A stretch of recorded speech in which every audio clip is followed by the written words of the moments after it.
was one of the other things that like within like the first 2 or 3 days just of being here and talking to everybody, I was like, oh fuck yeah, like I'm locked in. I want to be here and be part of this team because it was like I'd never went into a job before where one, there wasn't a bunch of 55, 60-year-old dudes telling me what I need to do because it's like, bro, shut the fuck up. But not only that is it's like, even in my own friend groups, like, you know, in college, in high school, outside of school, I always wanted to have a group of people that I could start something and do something with and then just go move and live in a house and all do the same shit, have a routine, go to the gym together, be a part of a group that was like-minded, wanted to be healthy, successful, doing all these things. And the people I was doing it with, you know, they'd tell me, yeah, that sounds great, let's do it, I'm interested. And then when it came time to actually do those things, it's, man, I've got X, Y, Z, why I can't go do that. And it's like, oh, I can't leave my Walmart job. Yeah. They pay me too well. Yeah. And it's like, it's nothing against them.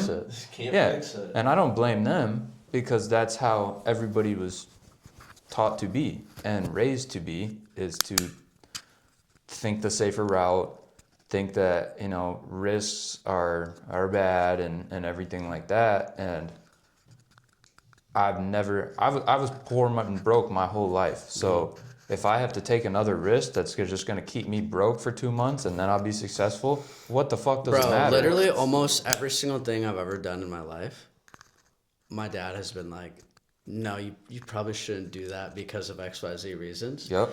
And it's just like the scary stuff, right?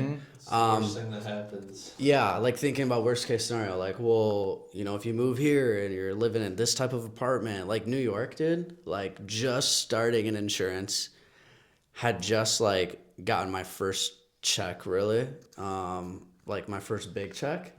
At that time, my girlfriend at that time, she had just gotten into NYU. And right away, it was a conversation like, yeah, we're not going to be able to, like, it's awesome that I got accepted into my dream school, but, like, we can't move to New York. And I'm like, why? Right. Like, why can't we not move to New York? And then right away, she's like, it's too expensive. I'm like, look at how much the apartments are. Keep in mind, this is during COVID. So a lot of people are moving out of New York City. So, like, it was decently affordable. I mean, it was a studio apartment, a shit box, but it was $4,600. And I'm like, dude, I just made $5,000 from selling one IUL. You know, I'm like, bro, I could sell one a month. Like, that ain't shit. Exactly. And then, 30 days to sell one. And then, dude, I just got really serious about it. I'm like, we're doing this. And then, you know, obviously telling my dad about it and everything like that. Even my parents, her parents, every adult was like, no, don't do it. And I was so just like, respectfully, you're not me.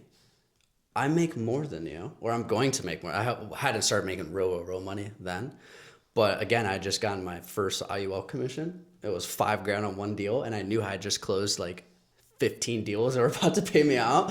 So I was like, you know, just young and like egotistic. Yeah. Right? That ego really kind of made that decision happen. Super egotistic. But that's what made that happen. Dude, and living in New York City was like the best, like the most fun 2 years ever, dude. Oh, yeah. Like New York City is such a magical city. I love it. I definitely want to get a second like house or penthouse or like condo there at some point. But that's like what this business can do for you. Yeah. Is like you can make those rash decisions that everyone's gonna tell you not to do. And even when you start making a lot of money, all those people still say those same things to you.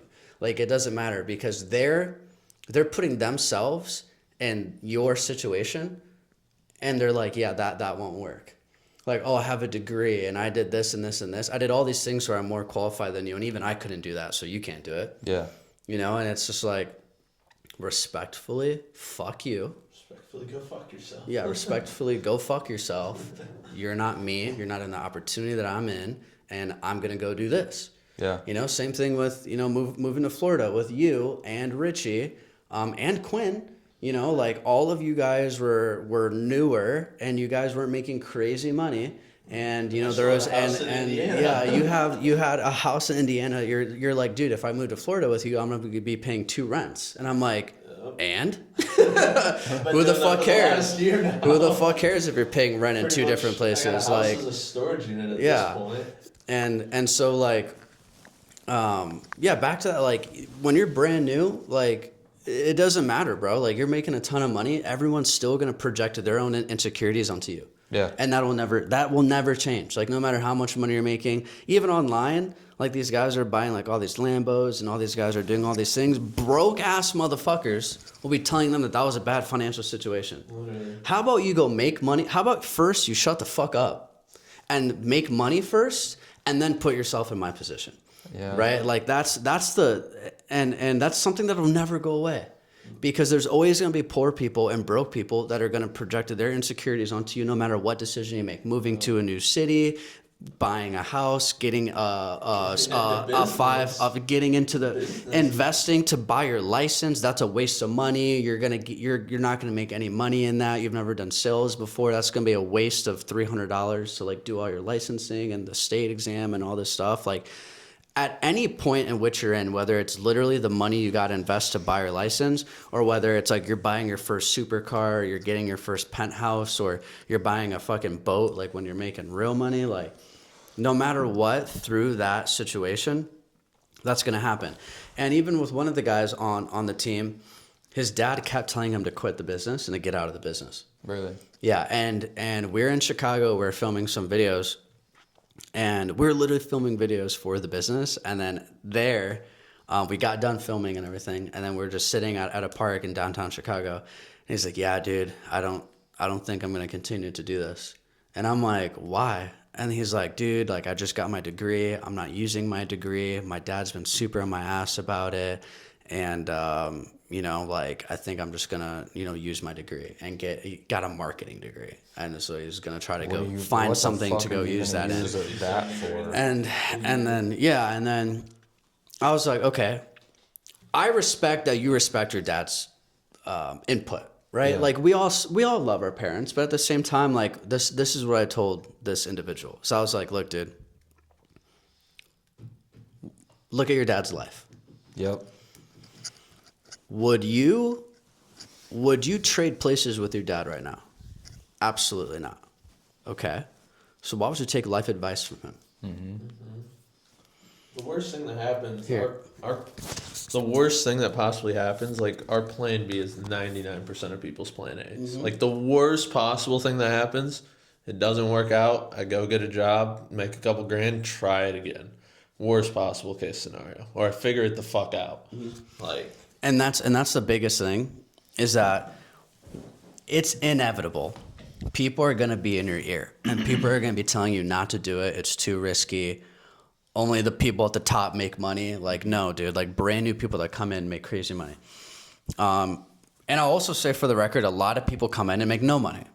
Yeah. Again, it's not sales. It's not the insurance industry. It's them. It's their work ethic. They're already coming in negative. It's their mindset. They're already coming in negative. They're like, "Oh, dude, like, I'm going to fail. It's going to be tough, blah, blah, blah."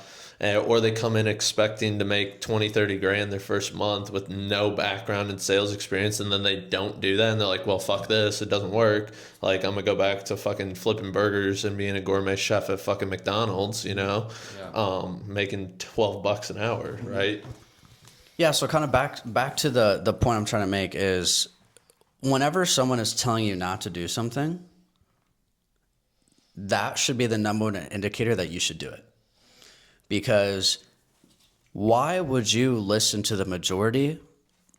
Why would you listen to people, again, respectfully, that are average, when you are literally contemplating getting into this industry to not be average? Right. So even like when, you see these guys that, like, will buy like a supercar or something, all the comments are, "You should have put that money into an IRA. You should have had that money go into this." It's like, bro, it's like, or it's rented. Again, projecting their own insecurities. So it's like, you want to get into entrepreneurship. You want to get into insurance sales because you know that you're meant for more. So why would you listen to people that have settled to be average? Like, I always tell myself this: average is the enemy. Mm-hmm. Average is the enemy. And, I feel like the guys that want to get into, or the girls that want to get into business, that want to join this business, they are 100% doing it because they're trying to get away from being average. But then what will stop them from actually pursuing it is people who have already settled are telling them to settle. Like, that's the way I want you guys to understand it, is that like when people are telling you not to take a risk, rephrase that in your head as, you're telling me to settle. You're telling me to be average, and I'm trying to do something so that I'm not average because I'm not willing to settle.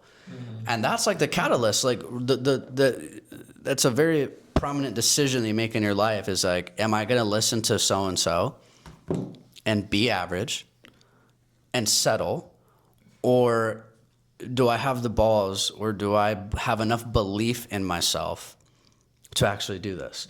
And I'll be the first one to say, you have to freaking gaslight yourself. Like you have no sales skills. You have very limited skills. You haven't made any money quite yet, like whatever it may be. And you still have to walk around like you literally just got $15K direct deposit in your bank account that day. Like you have to literally gaslight yourself. You have to have this massive delusional belief in yourself. And that's something that, like, again, you know, my dad's always called me a dreamer. Oh, you're a dreamer. I remember still being in high school. I think I was a sophomore in high school, and I told him that I was going to move to LA. And, you know, I was explaining it to him, and then his response was just like, yeah, you're a dreamer. Keep dreaming, you know? And like, for me, I just had this delusional self-belief in myself. And I had no idea how I was going to do it.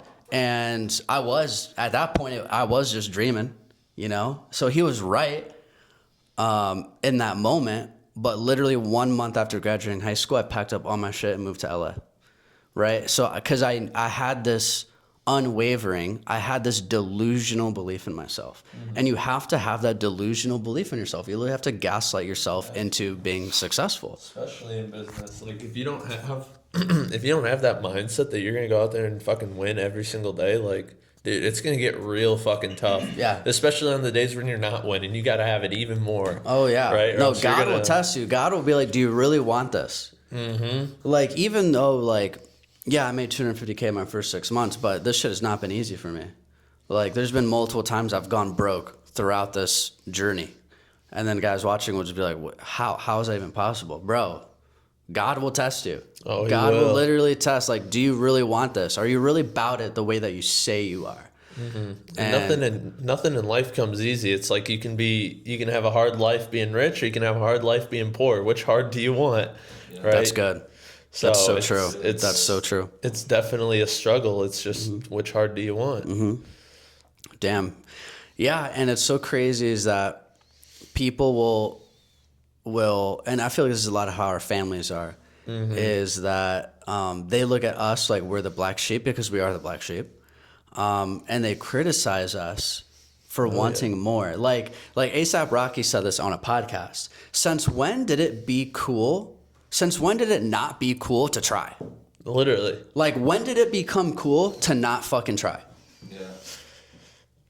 Because everyone wants to, like, point fingers and, like, talk down to the people that are trying. People make fun of the people that start a business, start posting on social media, start posting on TikTok, start making YouTube videos. Dude, in high school, I started a car YouTube channel, and everyone would make fun of me, except for, like, my super close core group of friends. Everyone would make fun of me in high school about my videos. I'd post on my stories. I just uploaded a new vlog. I just did a new install in my car. I just did like a cold air intake, or I just lowered my car, whatever it may be. Bro, I still have a chip on my shoulder today about that shit. Yeah, And it happens. And it's like, I actually do, like, think about time to time of, like, all the people who would, like, make these sly comments at me and, like, think that they're tearing me down. But realistically, they were just adding logs to my fire. And that's the way you have to change that mindset. Whenever people are trying to cut you down, you cannot allow that stuff to cut you down. You just have to add more logs to the fire and prove them wrong. Like, that's really the only decision that you have, is like, you can either prove them right, or you can prove them wrong. And realistically, they're just doing that because they're too scared to freaking go out there and try to do something, right? Projecting their insecurities. Exactly. Like that's the biggest common denominator here. Yeah. Like, I'm not sure if you remember when we were in Tampa at that the cathedral smoking those cigars. Yes, I and do my remember that. buddy That was literally awesome. called me out of nowhere because I posted us smoking cigars. He's like, bro, like, what are you doing? Why'd you quit engineering for this? Like, you're never gonna make it. I'm like, all right, buddy.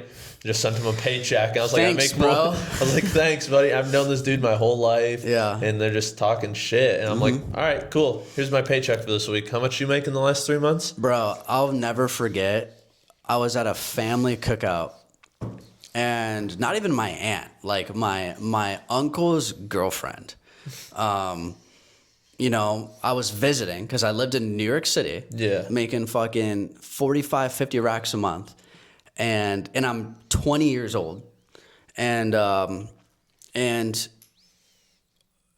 she literally was talking shit about me in front of everybody. Like, she literally was like, yeah, Ryan's in a pyramid scheme. Ryan, like, scams people, like, all this shit. Pretty good scam if you're making 50 grand a month. And, like, I didn't say anything to her, but I literally just looked at her, and I was just like, gosh, you have to be so miserable. Like, you have to be so miserable. And I hope she fucking sees this, too. Like, she's not in the family anymore. They broke up. Good. But, like, I never forgot that. And I will carry that forever. That's a massive log on the fire because, A, she had literally no clue what I did at all. She's never asked me about it. She's never talked to me about it, anything. And B, to say that at a family cookout in front of the whole rest of the family, that just pissed me off so much. And I get that. Imagine like, going from engineering to sales with no sales experience. My family was like, what the fuck are you doing? I know. Grandparents are like, what in the hell? Everybody. Dude, it's crazy too because like at my sister's high school graduation party, I surprised her with a brand new, 2025 Toyota Corolla. It's not like a crazy expensive car. It was like 35 grand. It's still a car. But I still bought her a brand new car. Literally had 4 miles on it. Like that thing was only driven from like, I don't know, the assembly line to the truck, from the truck to the dealership, and then the test drive I did with it. Like that was the only miles I was put on it. Yeah. And even then, like, everyone saw that, right? And, there's still people in the family that talk shit. And it's just like, you can't, and it does suck. It is like not a good feeling. But at the same time, it's like, I'm just going to run my own race. I'm going to keep doing what I'm doing. And like, you can still have this construed narrative of what it is in your own mind, but it's not going to, stop my momentum in any way whatsoever. Again, if anything, it's adding logs to the fire. Your biggest haters are your biggest motivators at the end of the day. Yeah, and typically your biggest haters are the people that are closest to you. Yep. Which is crazy. They don't want to see you do better than them. Everybody, like, they want to see you succeed, but they don't want to see you succeed enough where it's better than what they're doing. Yeah. Right? They're Dude, like, yeah, and this industry, this opportunity has done so much good for the family. Like my sisters have both visited LA because they visited me. They would have never had the chance to do that, and they loved it. My one sister got to spend Thanksgiving in New York City with me, and my mom came out as well, and we got to see all of New York City, the Brooklyn Bridge, Empire State Building, everything. She got to see the Macy's Day Parade, which is like a huge thing, right? Big and parade. My dad got to come see New York City too, and he absolutely loved it. Like he keeps asking me when we're gonna go back. Like he absolutely loved New York, and been able to, I gave my mom money so that she could go to Africa and so that she could go to Spain. She went to Morocco. She went to some, like, you're just able to do so much cool shit for your family with this. Yeah. And, they might not support you at first, but once they see that you're making money and that you're actually like legit, then like that whole thing switches right away. And now it's like so cool to like hear your parents tell you like they're proud of you. All the cool stuff you're doing. They see that like your friends that you were friends with in high school, they saw how much of all degens you guys were, and now all of you guys are making money together, traveling together, and just seeing all that cool stuff happen.